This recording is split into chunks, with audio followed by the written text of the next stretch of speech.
Bojoku lagi Aku antri babuk, loh dari Mbak. tadi mau telepon. Oh iya, bagaimana? Mbak, gini Mbak, ada apa? Unek-unek mewakili teman-teman yang nggak mau ngomong, nggak mau Oke. mesti dari kalau kesahnya cuma di sesama teman. Gini loh Mbak, kan mulai awal 2003 ini kalau proses ke Hong Kong itu ID Rekom itu kan syaratnya kan harus ada BPJS kesehatan loh. Mm-mm. Terus? Nah, terus kan kemarin itu ya terpaksa dan nggak pengen daftar, tapi kan persyaratannya harus ada itu, udah ada apa-apa, harus ID Rekom, terus persyaratannya kan harus ada BPJS. Mm-mm. Terpaksa kan kita daftar BPJS. Mm-mm. Kalau daftar BPJS itu kalau gunanya buat saya itu kan harus satu kakak. Mm-mm. Harus satu kakak toh Mbak. Mm-mm. Terus kan itu kan harus bayar tiap bulan. Mbak, itu BPJS kerja loh. Itu kesehatan. Bukan. Ada dua macam kan. Untuk ID Rekom itu BPJS kesehatan loh Mbak. Kalau yang BPJS ketenaga kerjaan itu oke. Itu oke. Yang merasa membebani itu sebenarnya BPJS kesehatan. Soalnya kan tiap bulan harus bayar.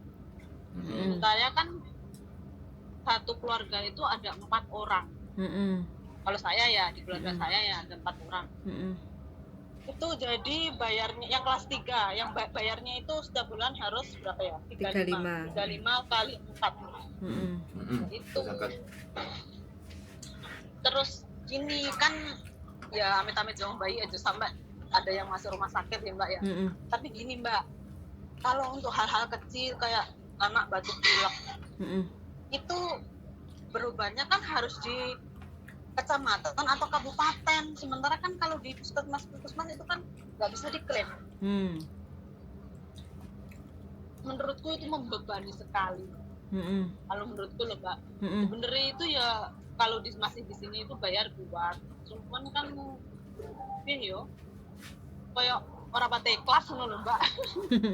Maksudnya sambal.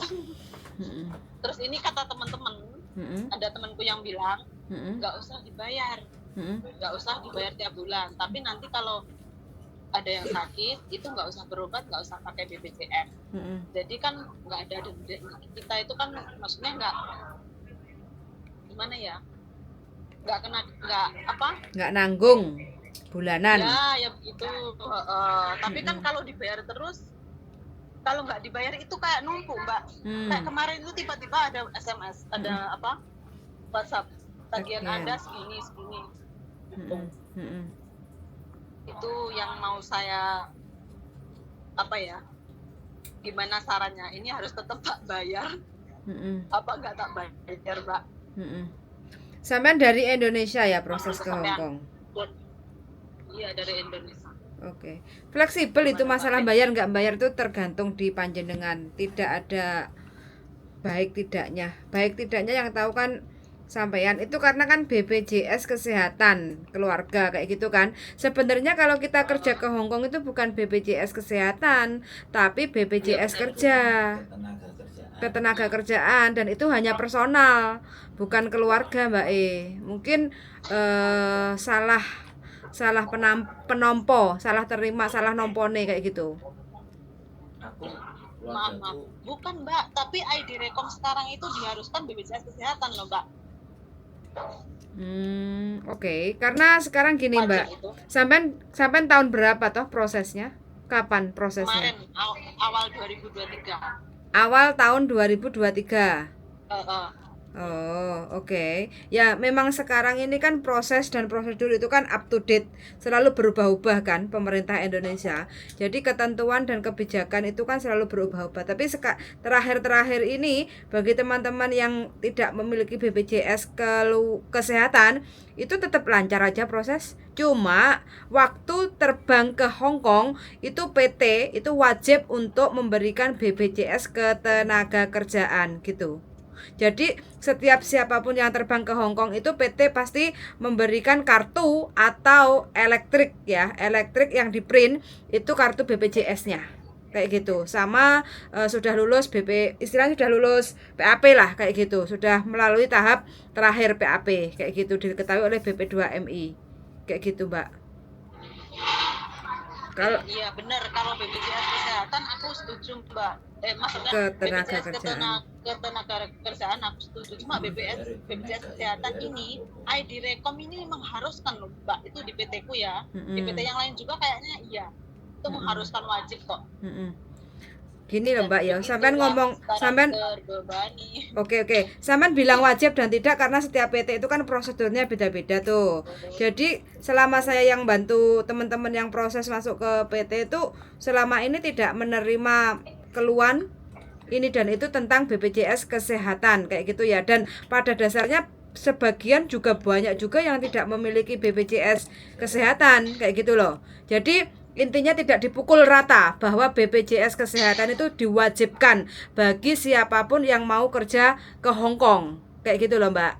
Jadi kalau sampean kan karena sampean kan prosesnya sama PT saya nggak tahu sebutlah PT A kayak gitu ya. Ya harusnya sampean bilangnya ke PTA kayak gitu kan. Kalau saya selalu mendengarkan teman-teman di mana sih keluarnya kayak gitu kan. Kalau memang kurang ini kurang itu harus begini harus begitu, saya bisa menjelaskan kepada teman-teman yang ingin memproses sama saya kayak gitu loh. Jadi sejauh ini nggak begitu banyak kendala kayak gitu kan. Tapi kalau sampean yang sampean alami sekarang ini, kalau sampean merasa keberatan untuk membayar BPJS kesehatan itu nggak wajib kok Mbak, sampean nggak bayar pun nggak apa-apa. Cuma nanti waktu sampean terjadi sesuatu amit-amit aja Bang Bayi ya, terjadi sesuatu nah contoh salah satu dari keluarga sakit atau kecelakaan terus dilarikan ke rumah sakit dan itu tidak bisa di cover lagi karena sudah expired, terus ada tunggakan yang harus dipenuhi kayak gitu Mbak E. Iya memang. Kayak gitu. Jadi nggak ada masalah kalau sampean memang untuk sementara ini merasa keberatan untuk membayar BPJS kesehatan. Kalau menurut sampean nggak penting-penting banget itu BPJS kesehatan keluarga, ya sudah nggak usah dibayar kayak gitu loh. Terus nanti kalau seandainya terjadi kecelakaan atau sakit atau kita nggak tahu ya, namanya juga kesehatan kayak gitu kan, nah itu rumah sakit tidak mengcover. Jadi kalau masuk ke rumah sakit itu hanya harus menggunakan uang, pembayarannya uang cash, nggak bisa di cover, nggak bisa di kayak gitu. Iya. Soalnya gini, jadi kan berarti kalau ada WhatsApp itu penagihan itu diabaikan ya Mbak ya? Abaikan saja kalau nggak ingin bayar gitu. Kayak aku kepikiran soalnya, takutnya nanti tiba-tiba tagihan meledak ini. Enggak. Berapa bulan nggak dibayar kan hitungannya 500 lebih. Oke, nggak ada. Banyak yang Mbak, banyak yang terbebani sebenarnya, banyak yang cerita, cuma kan mungkin ya nggak dikeluarkan unek-unek. Cerita bapakmu yang bayar satu, cerita keluargaku yang seket. Itu sebenarnya BPJS kesehatan itu hanya kesadaran kita masing-masing kok Mbak. Karena kan kita namanya sakit itu kita nggak ada yang tahu kayak gitu loh. Memang BPJS itu bersyarat kayak gitu ya. Contoh kayak rumah sakit, tidak semua rumah sakit itu mengcover BPJS. Jadi kalau kita mau menggunakan BPJS pasti disarankan oleh rumah sakit itu untuk dirujuk ke rumah sakit mana kayak gitu ya. Kayak gitu. Jadi kayak ada ya memang bagi keluarga yang tidak pernah sakit itu merasa kita dirugikan, tapi bagi salah satu keluarga yang mungkin tiba-tiba sakit kayak gitu ya, nah itu sangat bermanfaat sekali. Contoh seperti keluarga saya sendiri ya Mbak ya. Nah ini saya itu kan bapak dan ibu saya kan keluarga dari broken home ya, jadi artinya bapak sambung saya sama ibu kandung saya sama anak beda bapak saya itu satu keluarga kayak gitu kan, dan mereka memiliki dari awal dia membayar BPJS karena adik saya itu dia merasa sadar kayak gitu loh pentingnya BPJS kayak gitu kan. Nah tiba-tiba bapak sambung saya itu naik sepeda pagi-pagi selepas subuhan, nggak ngerti keplese atau piye, terus tiba-tiba jatuh. akhirnya operasi 3 kali kayak gitu ya, dan itu semua di cover sama BPJS. Adik saya yang sekarang umurnya 27, wongnya seweger, lemu ginuk-ginuk lah, pokoknya setiap hari nggak ada keluhan ini dan itu, dalam waktu 2 minggu dia sambat gergesi, adem panas, pilek kayak gitu kan, sirai mumet, pusing. Nah, terakhir mulai sesak nafas lah, terus mulai demam meriang, terus susah untuk jalan kayak gitu kan. Akhirnya periksa dan harus rawat inap, dan ternyata ada pembekakan di jantungnya kayak gitu kan, dan itu harus rawat inap di rumah sakit itu sekitar 3 minggu sampai rujukan ke 3 kali rumah sakit. Nah, itu dikalkulasikan terakhir kemarin itu dia harus keluar rumah sakit, suaminya tanda tangan sekitar habis uangnya itu 120 juta. Karena dia ada BPJS, akhirnya di cover lah sama BPJS kayak gitu. Karena BPJS ini kesehatan, kita nggak tahu namanya sakit itu datangnya ke siapa saja, kecelakaan itu datangnya kapan kita nggak tahu, tapi semua itu tergantung di pribadi kita masing-masing. Jadi tidak diharuskan atau tidak diwajibkan. Kalau merasa pengen bayar ya sudah bayar kalau memang penting. Kalau merasa jenengan nggak penting, nggak usah takut, walaupun ditagih nggak usah dibayar juga nggak apa-apa kayak gitu loh, karena ini adalah asuransi kesehatan jiwa kayak gitu kan gitu. Simple, sederhana sekali, nggak usah digawe pusing. Terima kasih Mbak Yuli. Iya. Aku setiap ada tagihan itu kan, aduh gimana ini kan udah numpuk Mbak, berapa bulan nggak tak bayar, jadi kan Ya, secara otomatis nanti dia akan ini kok, expired date. Jadi sudah kadaluarsa. Kalau seandainya ada tagihan terus nggak dibayar kurang lebih 1 tahun atau 6 bulan, itu nanti secara otomatis tidak aktif lagi. Kalaupun mau mengaktifkan harus membayar kekurangan tunggakannya itu. Gitu. Ayo Mbak Yul, terima kasih. Siap. Terus ini ada satu lagi pertanyaan. Oke. Apakah kan aku di Hongkong kan 8 bulan Mbak. Majikanku ki rodok ngableki. Inilah rodok ngableki lah. Sebelum aku kan 5 tahun itu 5 anak. Guys, nggak perlu tak ceritakan ya maafnya gimana.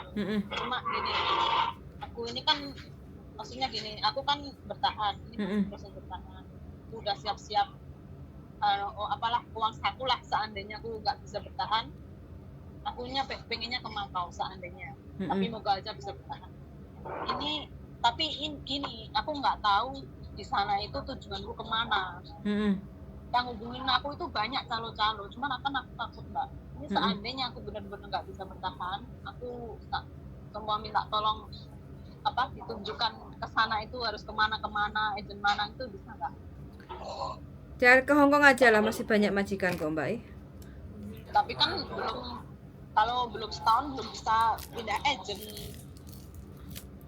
Ya dikuat-kuatin setahun lah, karena gaji Makau sama gaji Hongkong itu satu hampir sama, dua kadang ada juga yang lebih rendah kayak gitu. Nggak seumpama pengen kesana gitu bisa menunjukkan jalan buat bisa, selalu ada jalan buat sampean. Sing penting sampean cocok karo regane ndok ngono ae. Ya wis lah kalau gitu, terima kasih. Nanti kalau seumpama bisa finish ya alhamdulillah, mau tak goleki sampean. Tak doain sampean finish kontrak, Mbak. Enggak finish ya tak goleki sampean makan. Pokoknya harus finish, kuat nggak kuat dikuat-kuatnya sampai finish gitu loh ya. Muga-muga kuat, tapi jangan gaplek. Pasti. Apa sih gaplek ini kenapa? Karena kenapa? Pegang HP juga bisa. Nggak bisa, ini pas keluar kan tadi mereka makan, aku dikasih uang suruh makan sendiri, jadi aku bisa telepon. Di rumah itu nggak bisa pegang HP Mbak, it's okay, nggak masalah. Tapi kadang aku ya nyuri kan, aku kan jaga nenek kan. Kadang kan sering aku tak kasih headset ke HP, tak sambil dengerin konten nih jenengan tuh kadang ya gitu. Hiburannya ya itu, nggak boleh aku main HP. Istirahat tuh jam 12 malam, bangun jam 7. Terus nenekku itu ya paket komplit lah, terawat, medit, orang lihat orang duduk aja nggak boleh. Pokoknya ya kan kalau ada orang gini, kerja yang rajin biar majikan suka. Kalau nenek itu tuh ya di akal kayak gitu ya capek sendiri. Soalnya apa? Kan agak apa ya? Agak pikun ya orangnya. Kadang udah dikerjain, udah ngepel. Itu katanya belum ngepel, harus ngepel lagi, diulang-ulang gitu. Ya kalian nurutin apa? Itu ya capek sendiri ya, remuk dewe mbak. Jadi ya tak akal. Kadang kalau dia tidur gitu dia diam, tapi kalau dia bangun dia kerja gitu. Ya gitulah intinya. Umur berapa toh sampean? Aku umur 36. 36 Cik. Semangat aja nih. Nggak apa-apa, wes bertahan aja dulu. Kalau memang nggak kuat, mau survei-survei ke Makau, silahkan kayak gitu ya. Sampean ingin mencoba kayak gitu. Nanti kalau wes nyampe Makau, ben marem matine, nanti kalau kepengen ke Hongkong lagi, kontak-kontak saya kayak gitu. Ya? Bisa. Selama sampean tidak ada catatan kriminal itu bisa. Aku gini kan tenang mbak, seandainya ada apa-apa kan aku punya batu loncatan. udah siap sebelumnya gitu loh. Biar nggak bingung. Yang penting sampean tetap semangat, positif thinking, nggak usah mikir sing reno-reno kayak gitu. Semangat ngumpulin duit, terus berteman sama orang-orang yang positif supaya sampean lebih bergairah untuk mencari dolar Hongkong. Oke lah. Ya. Udah Mbak, terima sehat kasih selalu. buat semangatnya hari ini.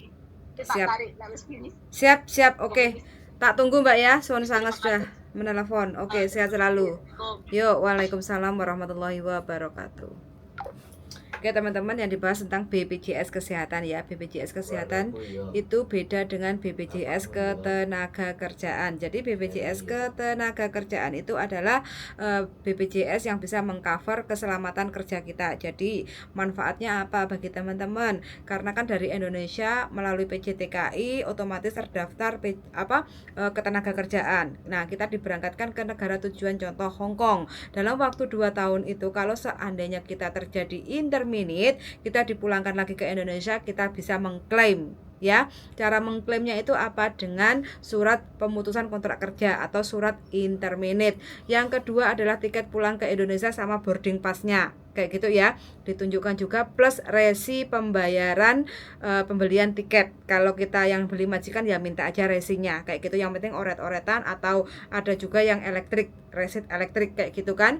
Nah itu terus bawa paspor, kontrak kerja, visa kayak gitu ya. Terus kita datang ke BPJS daerah kita masing-masing, kita akan bisa mengklaim BPJS Ketenagakerjaan karena kita sudah putus kontrak, nggak finish 2 tahun kayak gitu. Itu manfaat utama. Manfaat yang kedua, amit-amit dari jabang bayi, kalau kita terjadi kecelakaan kerja kayak gitu ya, terus kita pulang ke Indonesia, itu kita juga bisa mengklaim kayak gitu. Itu BPJS Ketenagakerjaan khusus bagi yang dari Indonesia datang ke Hongkong kontrak 2 tahun kayak gitu ya, dan itu hanya berlaku 2 tahun. Kalau mau perpanjang ya silakan, kalau enggak buat nopo-nopo kayak gitu ya. BPJS Kesehatan adalah BPJS yang digunakan untuk mengcover kita di saat kita sakit. Contoh kita mungkin kena demam berdarah kayak gitu ya, anaknya kayak gitu masuk ke rumah sakit, nah itu bisa di cover. Jadi pembayarannya di cover sama BPJS kayak gitu. Itu manfaatnya. Contoh juga kalau kita punya suami atau anak kayak gitu ya, tiba-tiba sakit atau mungkin kecelakaan kayak gitu, kita dirujuk ke rumah sakit, itu juga biayanya zero, nggak ada pembayaran kalau kita sudah melakukan BPJS Kesehatan. Terkecuali kalau teman-teman nggak mau bayar ya nggak apa-apa, tidak diwajibkan untuk membayar BPJS Kesehatan karena kita di awal kayak mbaknya tadi sudah mendaftar BPJS Kesehatan, jadi mau nggak mau setiap bulannya ya kita harus bayar, karena pembayaran BPJS itu sistemnya bulanan, 1 bulan sekali kayak gitu ya. Tapi kalau teman-teman ingin memutuskan untuk BPJS Kesehatan ya wis nggak apa-apa, nggak usah dibayar kayak gitu, secara otomatis teman-teman nanti sudah nggak aktif lagi itu BPJS-nya. Kalau nanti mau mengaktifkan ya otomatis teman-teman harus melihat lagi untuk tunggakannya berapa bulan harus dibayar tunggakannya, kayak kalau ingin mengaktifkan kayak gitu ya. Oke, itu aja simpel cerita dari mbaknya yang sudah urgent sekali telepon, ternyata keluh kesahnya hanya sekedar untuk BPJS Kesehatan, keberatan membayar BPJS Kesehatan. Nggak apa-apa, mudah-mudahan mbaknya dan keluarganya yang barusan telepon sehat selalu, panjang umur, wis pokoknya selalu lancar nyambut gaine, rezekine berkah barokah sampai finish kontrak kayak gitu ya. Suwun sangat sudah mendengarkan dan see you in the next video. Bye bye.